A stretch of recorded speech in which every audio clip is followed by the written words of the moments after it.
Good morning, everybody, and welcome to Pediatric Grand Rounds on WebEx. I'm Suzanne Mazer. I'm the Director of Continuing Medical Education here at Seattle Children's.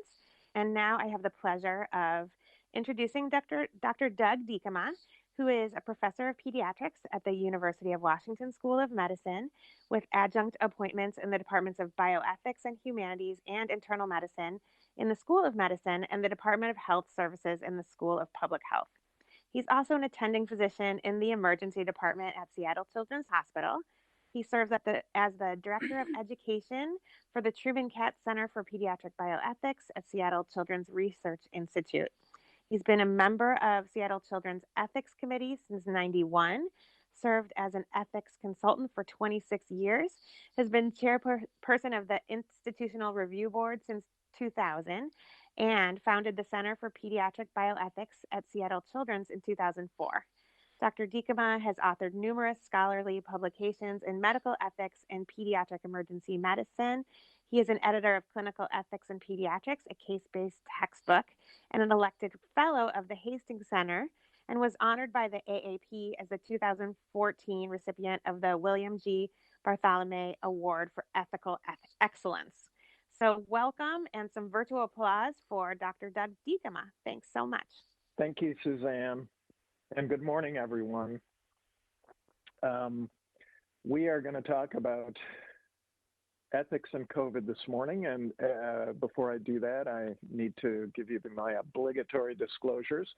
I have no financial interest in the material that we're talking about today, but we'll be discussing some commercial products and the unapproved investigated use of some commercial products in large part because those have raised some of the ethical issues surrounding COVID. In L. Frank Baum's The Wizard of Oz, Dorothy, early in the book, encounters a natural disaster. And she finds herself transported to a strange land, which has some familiarity. For example, there is a cornfield with a scarecrow, but most of what she sees is unrecognizable.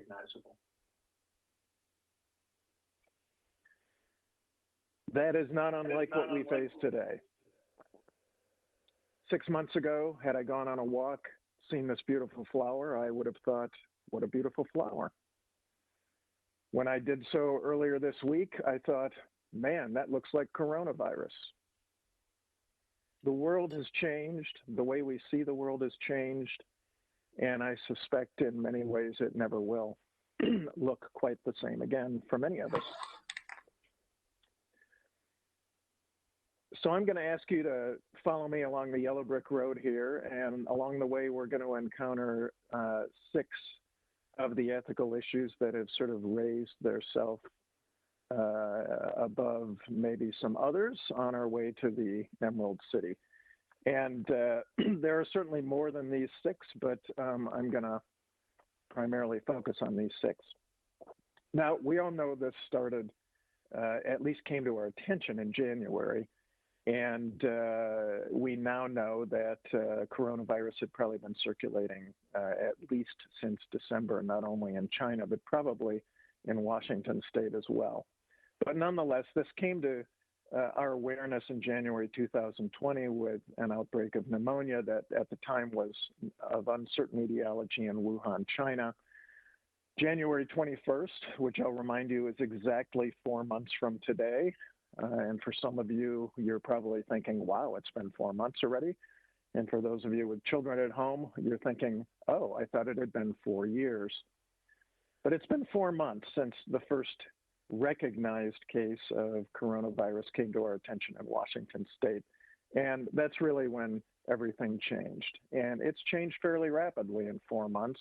The world has now seen over 4.5 million confirmed cases and 300,000 deaths. Those figures are almost certainly underestimates.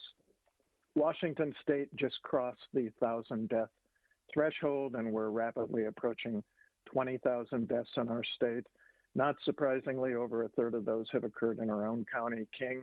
the vast majority have occurred west of the Cascades, but the one eastern county that's been hit particularly hard is Yakima County, and we'll talk a little bit about why that is in a minute. And yet Washington State has not been hit nearly as hard as many other states, despite the fact that we recognize the first case of COVID-19 here. As you can see, all those little gray lines are other states. As you can see, we really have not gotten as high as many other states in terms of the number of deaths, and we have flattened our curve fairly effectively, although we still have not achieved a zero doubling rate. We're at a point where our number of deaths would double about once every 3 months. So we still have a little work to do in that regard. So the ethical issues have been myriad, and I don't think I've ever seen the kind of activity I've seen in the ethics community with anything else in my career. It's created a growth industry in many ways. But I'm going to start with the issue that really, I think, has probably grabbed most people's attention, and it also clearly grabbed the attention of the ethics community, and it was probably the first issue that people really started working on, and that is this notion of crisis standards of care and the triage of essential resources. Now, most of you have seen, if not this particular slide, something that looks very much like it. We've been talking about the content on this slide for at least a decade with regard to pandemics and earthquakes and volcano eruptions and other potential emergencies, and the concern that any of those events, at least for a short period of time, could push the healthcare system into a scarcity situation. And so what you have there on the vertical axis is the three things that we think about when we think about potential shortages: stuff, space, and staff. And on the horizontal axis, we have sort of going toward the right, increasing resource scarcity. And those of you who work in the healthcare field know very well that we, even in our conventional operations, we're frequently moving into areas where we do have to make changes, and we call that contingency operation, to the way we do things. And certainly at Seattle Children's, that's every winter, where there may be days where we're taking care of emergency room patients in the hallways. There may be days where we're needing to find other hospitals to transfer patients to because our beds are full. We may have challenges with finding adequate numbers of nursing staff on certain days. And so we're fairly familiar with operating in a contingency mode. And you know, the real hallmark of contingency is, yes, we have shortages, yes, we have challenges, but we can still provide our usual standard of care in terms of the sort of medical aspects. What we worry about is going into crisis operation, and that's where we really can't maintain those standards anymore. That's when, in the case of a pandemic like coronavirus, we no longer have sufficient ventilators, we no longer have sufficient drugs, if there are drugs for treating patients. Our staff may be overtaxed, the emergency room may not have sufficient space, those sorts of things. And that's really what we worried about, particularly in the early days of this crisis. And there was no shortage of media attention to that issue, with lots of scary headlines about the chilling plans that Washington State had. And my favorite, I think, was "It will not be pretty," which actually was true. If we had to go into crisis modes and start making hard decisions, it would not have been pretty. And fortunately, we have largely avoided that to this point, although we are not through this yet, and we will see what happens in the coming months. But just like the popular press, the medical and ethics literature was also loaded with a sudden interest in these issues, with people talking about how we would allocate scarce resources and what kind of changes we would make and how to do that appropriately and ethically.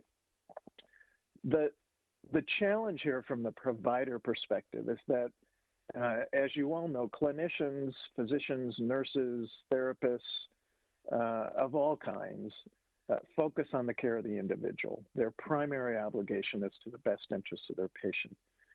And public health emergencies require a different lens because in a public health emergency, the focus turns to the community and trying to spare the community from as much damage as is possible.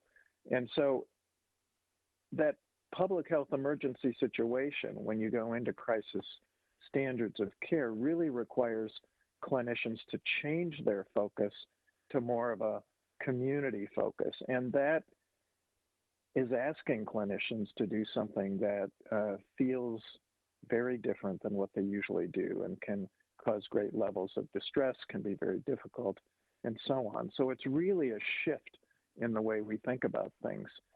And the primary principle of disaster triage, whether you're talking about a plane crash or an earthquake with people flooding the emergency rooms, or a pandemic, is saving as many people as possible by treating those who are the most likely to get the greatest benefit from care, while at the same time, ideally using the fewest number of resources. We add to that the notion of justice, and I promise you this is as heavily as I'm going to get into philosophy. So bear with me for the next 3 minutes while we talk a little bit about the formal principle of justice that goes all the way back to Aristotle, because it really underlies sort of how we make these triage decisions.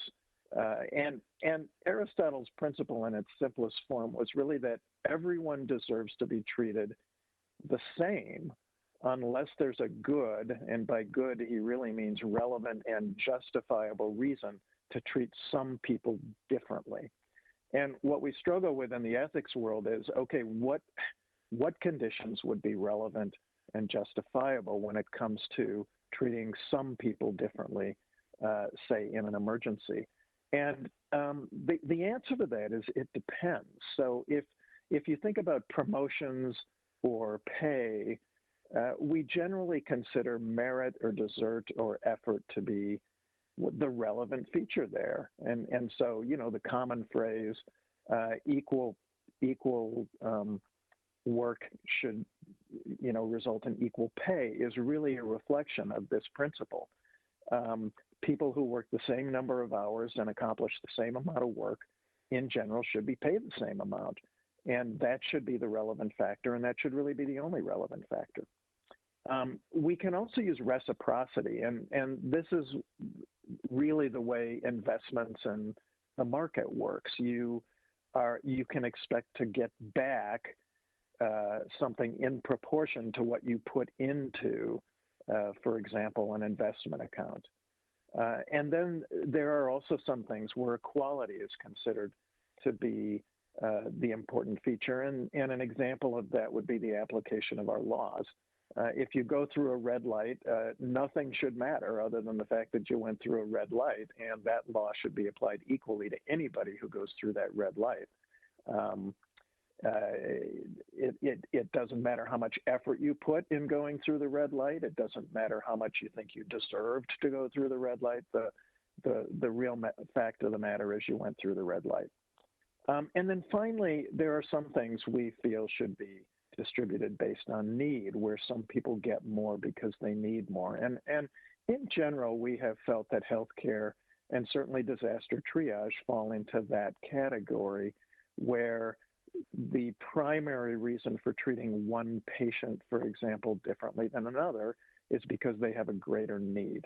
And so that is really sort of how we apply Aristotle's principle in this situation. The other side of the coin is we identify the factors that aren't relevant in making decisions about who should get certain kinds of treatment or certain kinds of resources. And as a general rule, certainly in the healthcare arena, we feel that things like your status and political power and whatever social worth is, and race and disability and ethnicity and ability to pay and socioeconomic status, your past use of resources, your age, and what some people might perceive as obstacles to treatment, none of that should really be relevant as to whether you are eligible to receive treatment, particularly in a disaster. It would be considered unfair, in other words, to explicitly use those conditions. So putting this all together, and there is nothing new about this. There has certainly been a growth industry in publication about allocation of resources during times of COVID.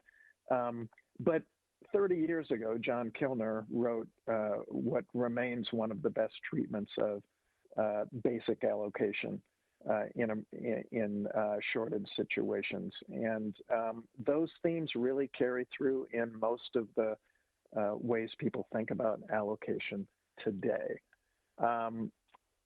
And in a typical triage situation, again, if you think about a battlefield or an emergency room in a typical disaster like an earthquake or an airplane crash, patients are triaged in order of those who are likely to survive with treatment, and only if they get treatment, they take priority. And they're followed by those who are likely to survive. Even if they don't get the treatment, they would be the next in line. And finally, the last in line would be those likely to die, regardless of what we do. And it feels brutal, but that is the way triage works. That doesn't mean those people in that third category wouldn't get treatment. It just means that they would be the last to receive it if there's not enough to get. And so the way that often breaks down is there, if you look at most triage or allocation guidelines, there's sort of eligibility criterion. And so to be eligible for something like a ventilator or let's say a scarce medication or an ICU bed, you would first of all have to have potential to benefit from that, at least some potential, and you'd have to be willing to accept that treatment. And that becomes a really relevant issue with COVID-19, because the truth of the matter is that when you read about 85,000 deaths in the United States, many of those patients have not received aggressive treatment with ventilators, for example. And part of the reason for that is many of these people are 70, 80, 90 years old and have chosen not to be intubated or ventilated and rather have accepted comfort care.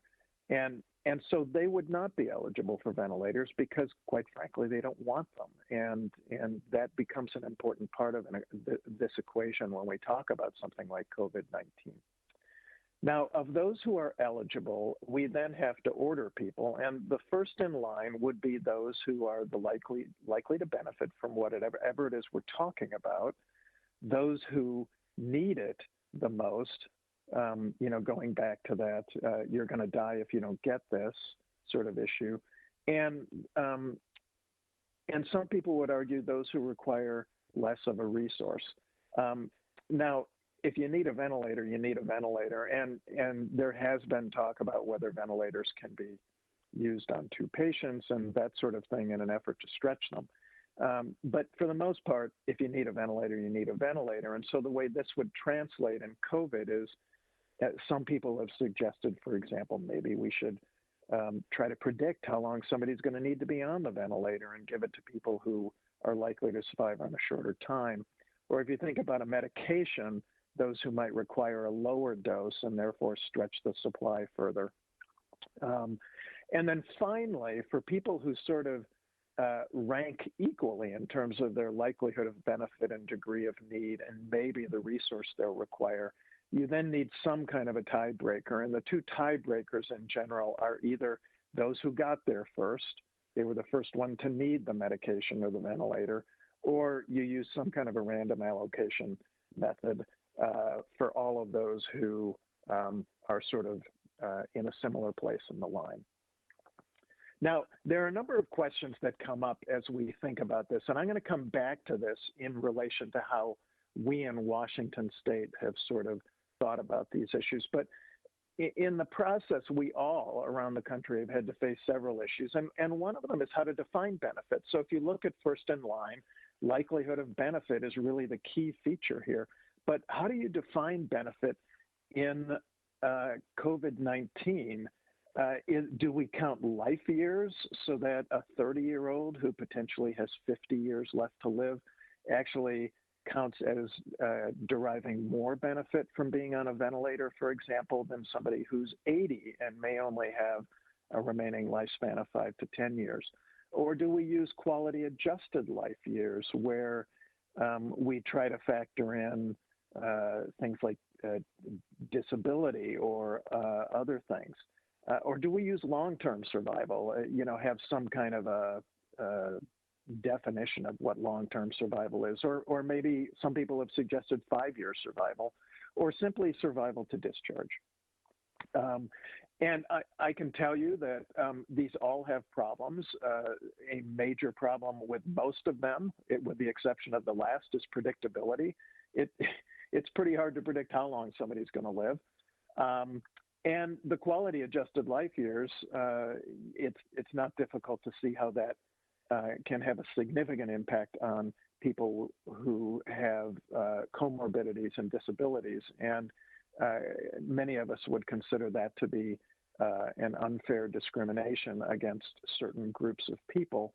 And so I know very few people who are talking about using quality adjusted life years. In Washington State, I think we have settled on survival to discharge, in part because we have felt that COVID-19 is impacting an older age group, and it starts to feel like age discrimination if you start using things like life years and long-term survival. And survival to discharge is the easiest to apply. You don't need to have this very subjective prediction about how long somebody's going to benefit. So is it perfect? No. Would it satisfy a pure utilitarian who's trying to totally optimize benefit? No. But we feel it's probably fairest to just focus on who we can get discharged from the hospital alive. For other reasons, some people have asked whether we should be prioritizing younger age groups. And their argument is one I've already mentioned, which is it optimizes the number of life years saved. So if you're a pure utilitarian, for example, where benefit is everything, you're counting the number of years you can save. So you would argue in that case that the way you benefit the community the most is by saving the most life years, not the most lives. And therefore you might favor a 3-year-old over a 30-year-old over a 90-year-old. There's also something called the fair innings argument. And the way that goes is that somebody like me, for example, has already gotten to play 6 innings. And my parents have gotten to play, they're in the 9th inning or close to it. And my kids are in the 3rd inning, and that they all ought to have a chance to play a full game as much as possible. And so the argument there is if you've only had a chance to play 3 innings, you should be favored over somebody who's played 6 or 9. Now, if you're in this particular game, you may not want to play any more innings, and that's where choice comes in. But nonetheless, those are arguments given for favoring younger age groups as opposed to older. But there are also problems with that. It is ageist. It devalues older individuals, and in that sense, it can be considered a form of social value, which we generally reject. And when I look at this, I think, you know what, COVID-19 already prioritizes the young. They're less likely to get ill, and they're more likely to survive from their illness.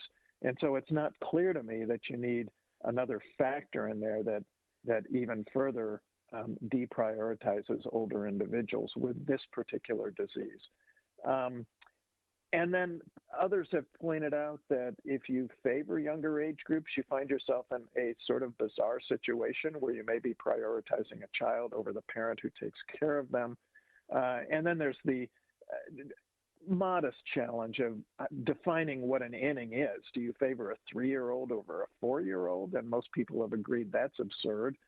And so the most meaningful way I've seen this applied is to use fairly broad age groups that may look something like 0 to 30 and 30 to 60 and 60 to 90 or something like that. So that last hurdle is not a major hurdle, but it's one that people talk about. One of the other interesting issues is whether healthcare providers should be prioritized and healthcare workers. And there are also arguments for this. And the primary argument is that, again, if you look at this from the perspective of optimizing the benefit of the community, the primary argument would be we're dependent on healthcare providers to take care of the rest of us when we get sick. And so we want to prioritize the care of them to get them, in the military parlance, back on the battlefield fighting this war. And so that's one of the probably the most defensible argument for prioritizing healthcare workers. Some people have also argued that there's a bit of a social contract there, that if you're a healthcare worker who has put themselves on the line, put themselves at risk, that there should be some kind of a social contract that says we will prioritize the care for you if you get ill in the course of your duties. That's very closely aligned to sort of a reciprocity argument. Where that one differs is that there may be an expectation that if I'm willing to go out and fight the battle, that I will be taken care of should I be injured or fall sick in the course of doing so. Now, there is another side to this, and one of the, since the primary argument is that getting healthcare workers back to work benefits everybody, you have to ask if that's actually going to happen. And many have pointed out that that assumption may be questionable with COVID-19 because when people actually need things like ventilators, they are so sick that it's unlikely they will be back to work for several months. Now, if it's a short-lived pandemic, that very definitely becomes the case. It looks like COVID-19 is going to be a long-lived pandemic or has the potential to be. And so it is, we already have had some healthcare providers who have fallen ill and even ended up on ventilators who have gone back to work already. As far as the social contract argument goes, some would argue that that's limited, that it for sure exists for things like personal protective equipment and vaccines that protect healthcare workers, but it may not extend to putting them first in line for treatment. As far as the reciprocity argument goes, the retort to that is you have assumed when you've become a professional the willingness to participate in risky endeavors, and therefore there isn't a reciprocal expectation that you'll get priority in getting resources. And then others have simply pointed out that it looks bad. It looks like favoritism for those who control resources, and it may further exacerbate societal disparities since most healthcare workers are already individuals that have some advantage over many other people. Perhaps the bigger challenge, and I think COVID-19 has pointed this out better than many other emergencies we've thought about, is where do you draw the line? This discussion in theory has always occurred talking about things, people like physicians and nurses.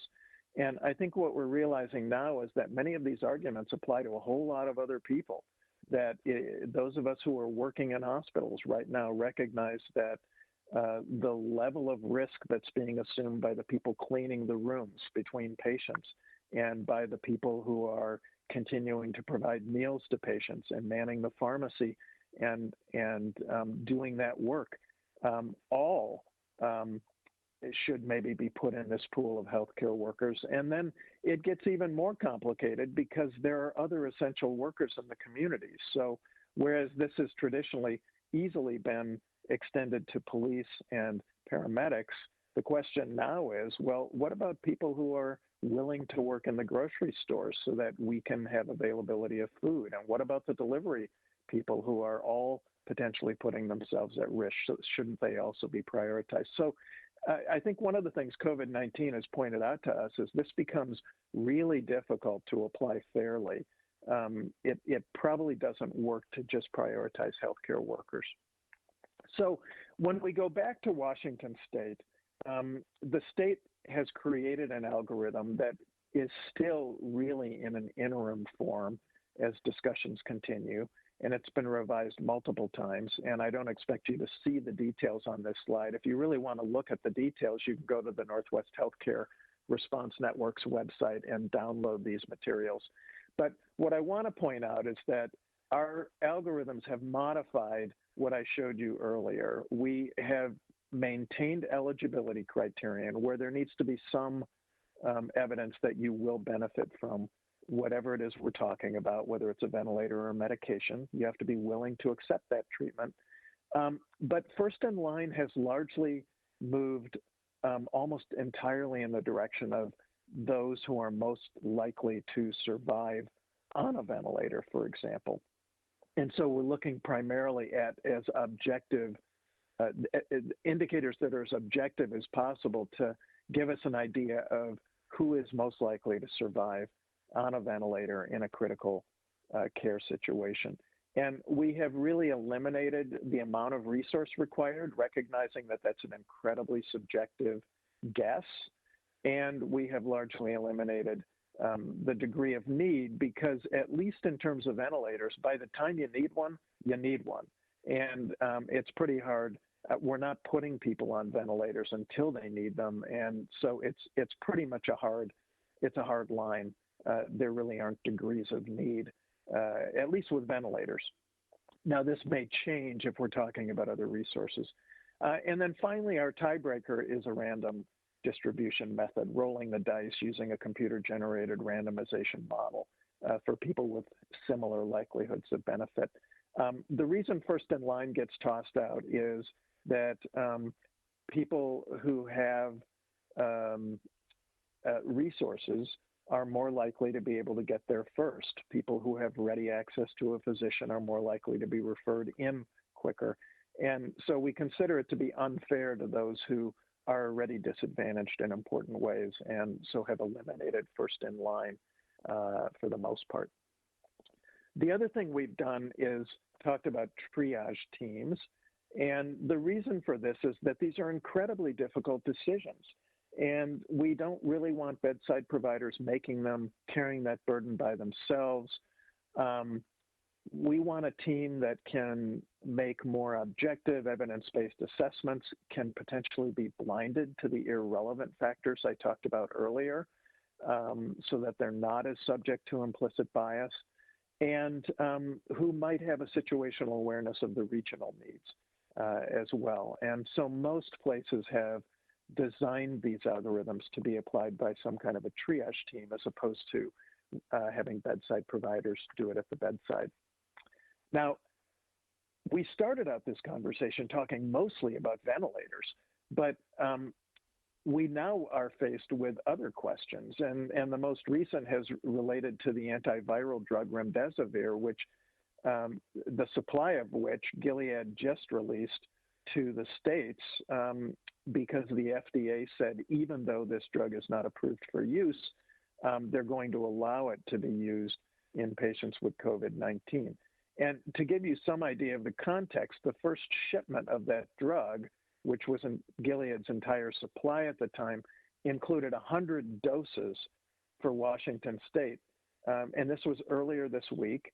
And this was at a time where we had 350 patients hospitalized with this disease and over 100 ICU patients in the state. So clearly not enough to go around. And we had to make some very quick decisions about how we were going to distribute that. Do you favor, and there are some interesting questions there because resource utilized actually can be applied here. As it turns out, the way you dose this drug is dependent on whether you're on a ventilator or not. So a patient on a ventilator gets a 10-day course, and a patient not on a ventilator gets a 5-day course. So then the question is, do you only treat patients not on ventilators because you can make it stretch to twice as many patients that way? And this is, again, where that resource required issue may become more important than it is for a ventilator. we had to very quickly come up with some criterion, and the first was, how are we going to distribute this when there are more than 100 hospitals in the state? And that decision was largely made on the basis of the first issue there, which was this is an unproven drug. And the last thing it seems to me you want to do with an unproven drug is undermine the clinical trials that are ongoing, because then you continue to have a drug that nobody knows whether it really works or not, or what the dangers are. And so we felt very strongly that hospitals like the University of Washington that had ongoing clinical trials should not receive doses of drug outside of the clinical trial. And so the University of Washington and other hospitals with ongoing clinical trials were actually eliminated from consideration for receiving any of those shipments because they already had access to the drug. And the hospitals that were selected, it was decided, would be those that carried the largest burden of patients with COVID. So Yakima County actually got, I think, as many doses as any county in the state, because right now their burden of patients with COVID-19 is quite high. We also laid out some guidelines for those hospitals to use. I feel it's quite important that those who are using drugs for approved indications, and this does not apply to remdesivir, but it does apply to hydroxychloroquine, which is used in some rheumatologic disorders and is very important to those patients. I feel strongly that if the drug is approved for that indication, those patients should be prioritized over an experimental, unproven use. There should be no exclusions based on factors that should be irrelevant to this decision, like gender, race, socioeconomic status, disability. And those most likely to benefit based on the best available evidence should be those who are prioritized. And so people with renal and liver disease were excluded in part because this drug has toxicity in those areas. We decided patients needed to be COVID positive. And probably the patients who are likely to benefit the most are actually those who are not yet ventilated, but hospitalized with an oxygen requirement. So they demonstrated their need for further treatment, but they're also at a point in their illness where an antiviral drug is more likely to be possible. As it turns out, by the time you're ventilated with this disease, you're probably more likely to be impacted by the anti-inflammatory response than you are by your actual viral load. So it's unclear, actually, later in this disease whether an antiviral is actually going to be a medication that helps you very much. And then a random process would be used to decide among those who are all eligible. I also just want to point out that prioritization looks really different when you talk about preventive measures like PPE and vaccines. And in that case, things like narrow social work and reciprocity become more important. So whereas I am very conflicted about whether healthcare workers, paramedics, police should be prioritized in a treatment scheme with COVID-19, I feel very strongly and that it's very justifiable to prioritize people who are taking extra risks with vaccines and PPE in a crisis time. So that would include healthcare workers. And I'm not talking just about nurses and physicians and therapists and other people who are caring directly for the patient. I'm talking about anybody who's putting themselves at extra risk in a healthcare setting. So this would include the people taking care of the rooms, for example, cleaning the rooms and providing the food and distributing the drugs. First responders are high-risk positions. And quite honestly, any high-risk job that's essential to the community where social distancing can't be reliably maintained, I think would also qualify as having priority for these sorts of things. And then beyond that, need and likelihood of benefit should still prevail.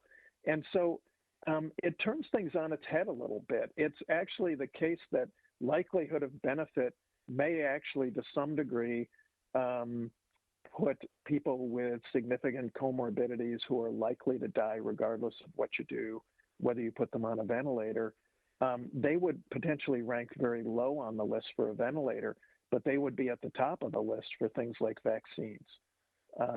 And so, you know, our first targeted efforts with vaccines should be to those high-risk groups, people living in confined living spaces, homeless shelters, jails, nursing homes, dense populations, and other high-risk groups who are at high risk because of their age or comorbidities and that sort of thing. And we're just starting now to talk about how we would do that. But there is no easy answer to these questions. Allocation of scarce resources never feels fair to everybody. And it really is encapsulated by this notion of tragedy that Stanley Hauerwas has talked about, where the demands of living morally are hard. We don't wish to face the truth that we live in a world where honesty and faithfulness don't always lead to good results and consequences, but sometimes to tragic choices. And allocation decisions are inherently tragic, not simply because they're sad, not simply because we can't treat everybody we would like to treat with what we have available, but because you have to make decisions that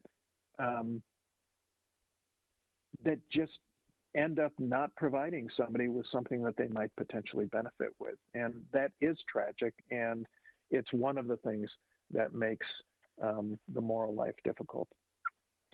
Now I'm going to move on to some of the other issues we faced, and I'm going to pick up the pace a little bit here as we move quickly through the next 4 or so. But there were a number of workforce issues and professional issues that we faced very quickly in this crisis. And that in part surrounded the question of whether healthcare professionals had an obligation to show up to work when they felt that their health might be compromised in doing so.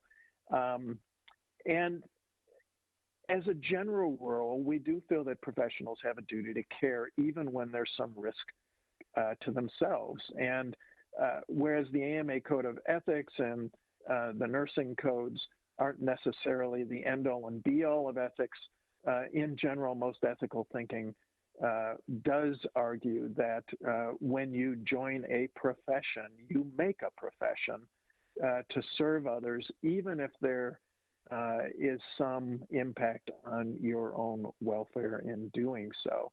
And so most people feel that you do have an obligation that holds even in the face of greater than the usual degree of safety, health, or safety in the workplace.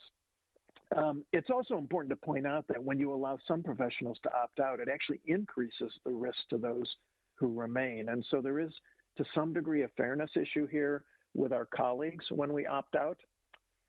But it's also important to recognize that there are limits here. And both the AMA Code of Ethics and the American Nursing Association point those out, that you do not have to take any risk, that and the nursing code, I think, puts this best. Nurses are morally obligated to take care of all patients. However, in certain situations, the risks of doing so outweigh a nurse's moral obligation or duty to care for a particular patient. Accepting personal risk exceeding the limits of duty is not morally obligatory. It's a moral option. And you know, the way I think about this is in terms of the rule of rescue. You don't convert one victim into two. Firemen, police clearly take on excess risk when they do their jobs, but they don't act in foolhardy ways most of the time. There are situations in which a fireman may be told, or a fire woman may be told, do not go into that building, even though there may be people in there. It's too much of a risk. And search and rescue follows the same rule. The number one rule of search and rescue is you don't create two victims where you started out with one. And so there is a limit. And the professional duty we have is to some degree contingent on a social contract. And I would argue that there are several pieces to that, and that when we do bear this additional risk, if we get sick, we should be protected in some ways. I've talked about the question of whether we should be prioritized, for example, in terms of treatment, and I do have questions about whether that's really appropriate or not. But I do feel pretty strongly that if you've put yourself on the line and at risk, and then you do come down with illness, that you shouldn't lose your income and you shouldn't and you should have help with childcare as you're doing your job, and there should be reasonable reimbursement.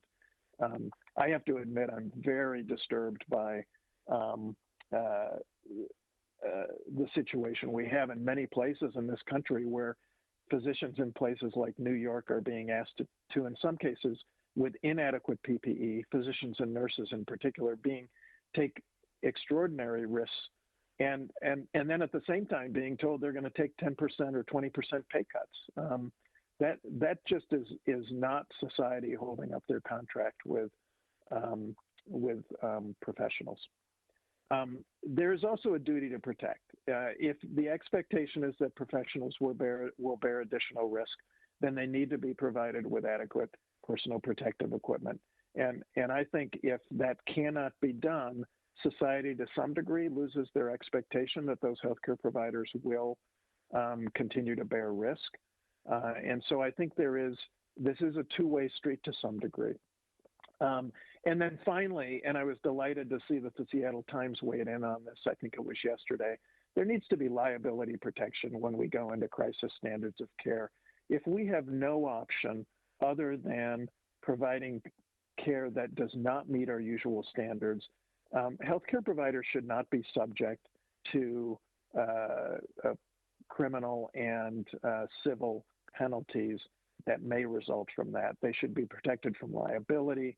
Some of the federal rules, like EMTALA, should perhaps be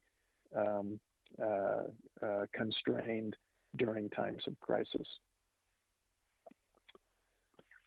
There are other workforce issues which I'm not going to spend a lot of time on. We did at Seattle Children's spend a lot of time talking about how to handle high-risk staff, whether they should be required to stay away from the workplace, whether they should be allowed to stay away from the workplace. In general, I think the way this was dealt with at most places was to say that as long as we can adequately protect them with adequate PPE, the expectation would be that even high-risk staff, for the most part, come to work and do their jobs if it needs to be done at the hospital. But that as long as it could be done and we could still provide adequate care to our patients, we would accommodate staff, who, particularly high-risk staff, who are uncomfortable doing that. And I think, for the most part, we have been able to maintain that basic approach to things. There are other issues that have come up related to whistleblowing. There is one physician in the state, for example, who found himself losing his job when he sort of blew the whistle on his institution for not providing adequate PPE. My bottom line there is I think that's inappropriate. I think physicians and healthcare providers should be able to talk about what they're going through. They can't violate privacy rules, but I do think transparency is important at times like this. And so I do have problems to some degree with gag rules being in place and people being fired because they have actually revealed the conditions under which they're working. Ethical issue number 3, we are about to face questions about privacy, contact tracing, and antibody testing. To give you an example, Korea is doing some very sensitive tracing that potentially impacts people's privacy. It's being used to track patients and quarantine them. And it's been pointed out that this has the downside of profile and shunning people who test positive. If you don't think this is possible in this country, this is data we have from cell phone activity that tells you how much people in various places in the States are traveling. And so we have the ability to do this. All you need is a way of identifying the owners of these cell phones, and you can very quickly get this done. So the other thing is, and the question is whether that's going to be acceptable in a place like the United States with our sort of sensitivity about privacy. People are also talking about immunity passports. If you have antibodies, you get a passport that allows you free access to certain things. There are major problems with this notion. The first is that we don't yet know whether antibodies equal immunity. Access to these passports is likely to raise equity issues. there's likely to be stigma and discrimination associated with people who don't have one. And there's a real risk that people with an immunity passport who have proven to have immunity will be forced to work longer hours, extra shifts, or excess workloads, or be fired if they're not willing to do so.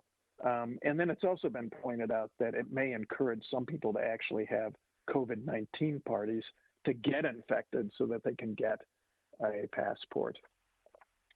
Lots of issues related to research, novel treatments, and vaccines. I'm not going to talk a lot about these in detail, but you're going to be reading about a lot of these as we move forward.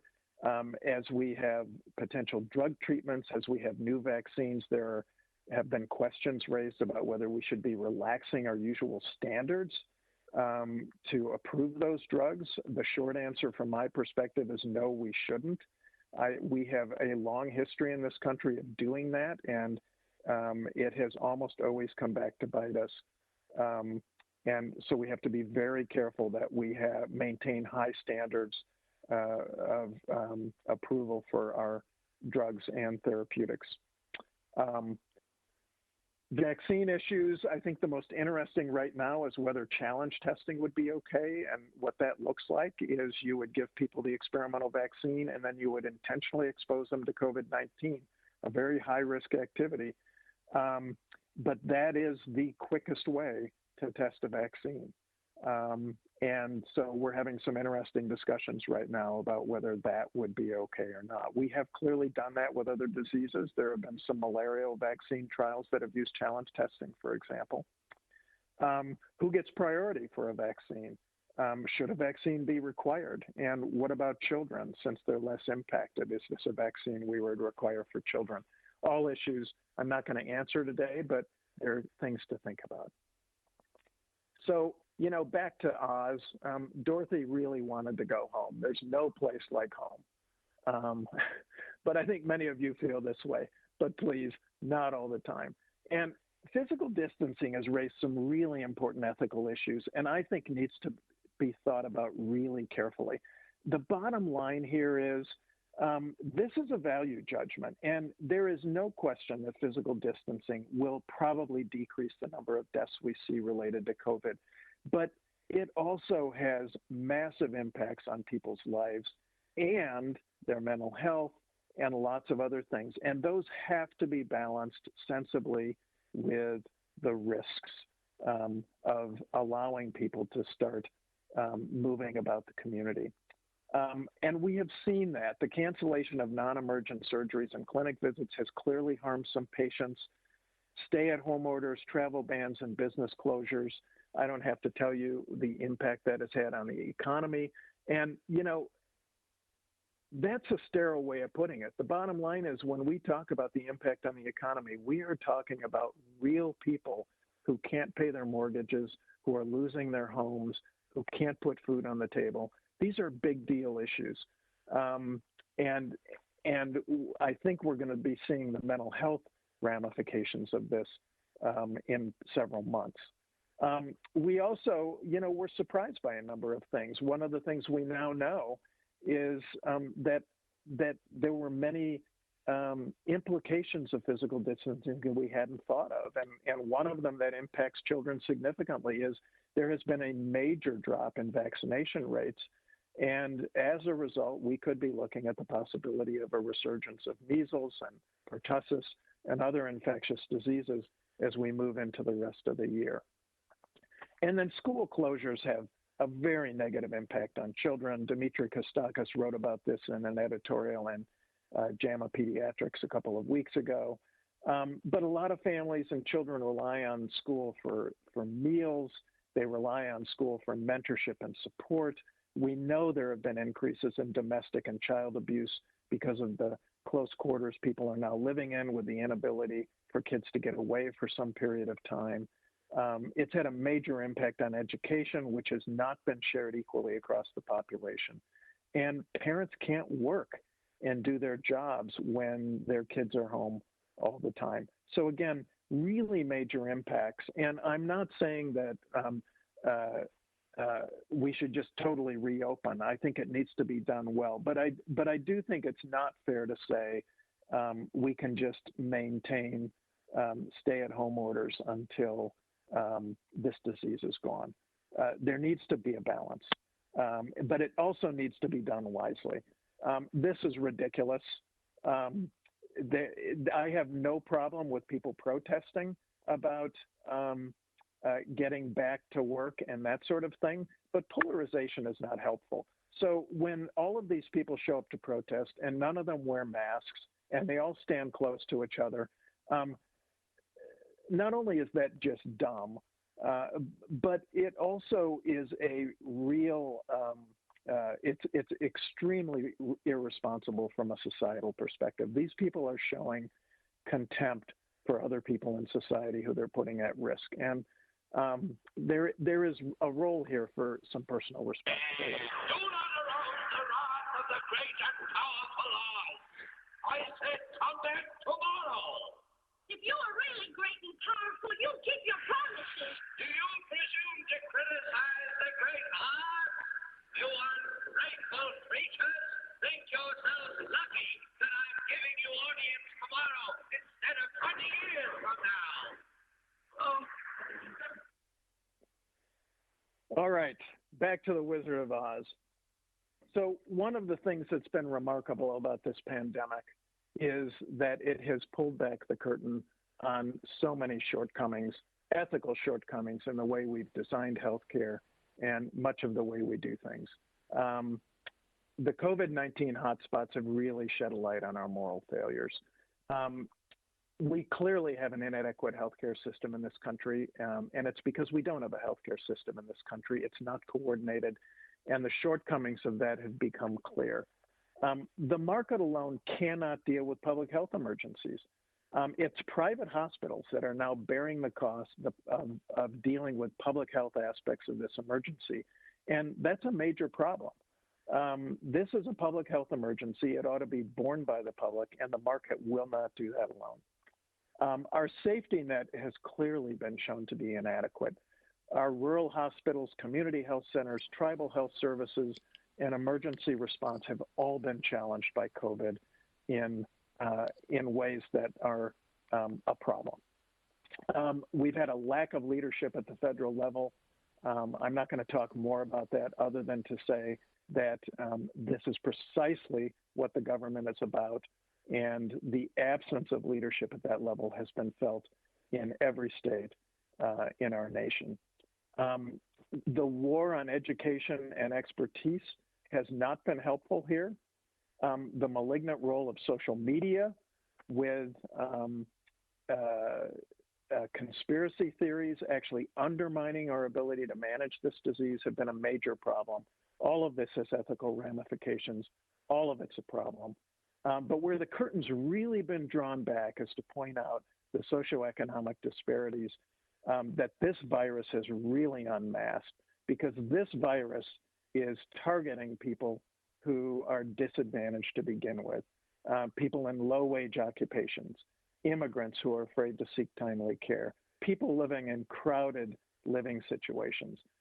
When you look at super spreader events with COVID-19, it's people in nursing homes, low-income workplaces, prisons, immigrant detainment facilities, and people living in close quarters that they can't escape.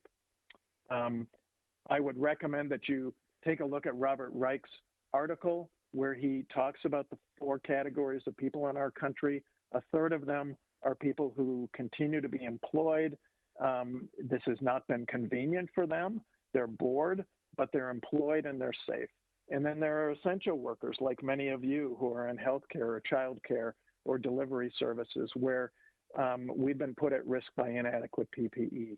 And then 25% of our population currently has no income. And then there's the 10% that are forgotten because they have no political power. And these groups have always existed, but this epidemic has really unmasked them. And those questions are going to keep coming because now we're going to talk about who gets bailed out. So I want to end by just talking about the virtues of Oz in a pandemic situation. You know, the Tin Man wanted a heart. And it's real people who are being impacted by this crisis, and we need to remember that. The scarecrow wanted a brain, and we really need to allow people with expertise to set the task here, and that has not.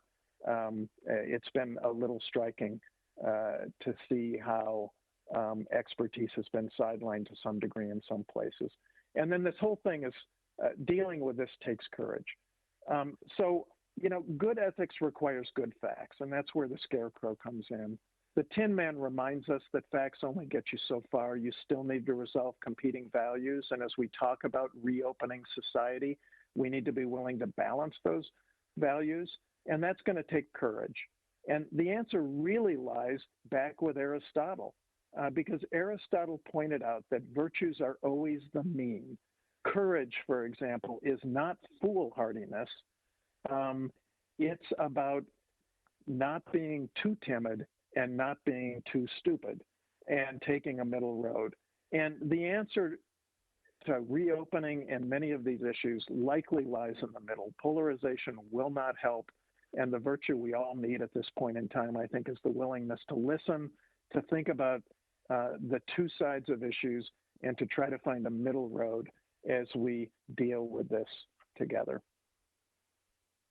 Thank you.